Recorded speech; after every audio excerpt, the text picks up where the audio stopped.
The judge's gavel cracked through the courtroom like a rifle shot. "Do you have anything to add, Sergeant Blackwood?" I rose slowly. My dress uniform clung tight to my frame, rigid and immaculate, pressing against the suffocating hush that settled over the room.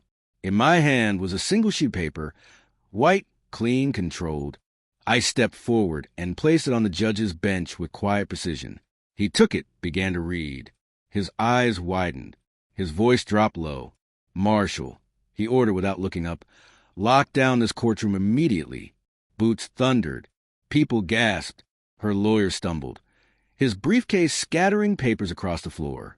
My wife's eyes darted like a trapped animal's. She stood too quickly, panic seizing her limbs. Military police flooded in. I didn't flinch. My calm was surgical, cold, sharp, final.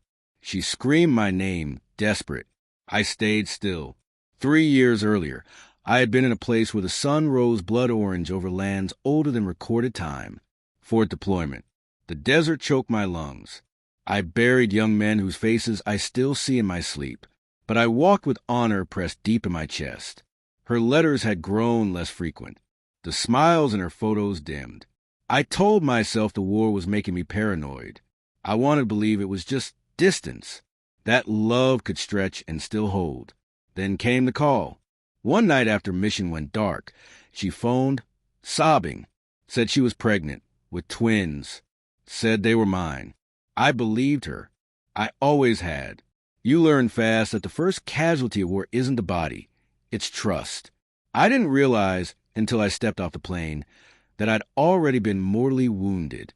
2 boys, golden curls, blue eyes that stared to me like strangers. She filed for child support. $10,000 a month. Her lawyer rattled off figures like ammunition. "Sergeant Blackwood has a distinguished record, Your Honor. He has pensions. He has federal benefits. He owes these children." I watched her calmly, didn't speak. Not when she held up fabricated photos from vacations we never took. Not when she testified I had missed a birth by choice. Not when she claimed we had spent my last nights home trying for children. She lied like someone who had rehearsed. Smooth, seamless. I stayed silent. Finally, the judge turned to me. "Anything to add?" That's when I handed him the paper. It had all begun the night I returned unannounced. She didn't hear me come in. From the hallway, I heard her laugh. High, bright, flirtatious. A sound I hadn't heard from her in years. There were boots by the couch. Not mine. I left, said nothing. The next 6 months, I became the ghost I had trained to be in Kandahar. Quiet, patient, unseen. I tracked her car, installed keyloggers, swabbed juice boxes when she let me babysit. Paternity tests confirmed what my gut already knew. 0% probability. No anger. Just clarity. The man she was sleeping with worked with her, middle management type. Weak chin, strong cologne, spineless. I had everything, his address, his tax records, even a custody battle in another state. He was on probation. Neither of them knew I knew. She filed for full custody, claimed poverty, declared abandonment, lied to the court with confidence born of false innocence. I let her build her story, brick by brittle brick, and one day before the final hearing, I walked into JAG with a sealed folder. 2 copies. One for them, one for the judge. The page I handed over wasn't just a DNA summary. It was a dossier, sealed, notarized. Evidence of paternity fraud, perjury, identity theft, and federal benefit manipulation. Dates aligned with my deployment records. Clean, cold, precise, bulletproof. The courtroom erupted like a slow-motion explosion. Sergeant Blackwood, the judge commanded, "Remain seated. You're not free to leave." She lunged toward me. MPs tackled her to the floor. "He's lying. He's trying to ruin me," she shrieked.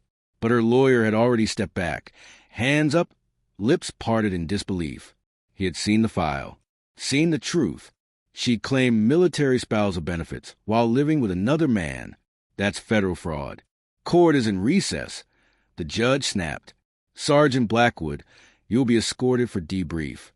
I stood, gave a single nod. She screamed my name again. I didn't turn around. They cuffed her. Dragged her out sobbing, calling for the twins. They weren't mine. 3 months later, I sat by a still lake.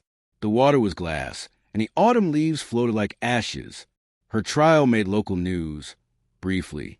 A scandal with just enough blood for headlines before it faded into silence. I never gave a statement, never took interviews. I didn't need to. She was sentenced to 3 years in federal prison, ordered to pay restitution. The co-worker vanished. One call to his parole officer was enough.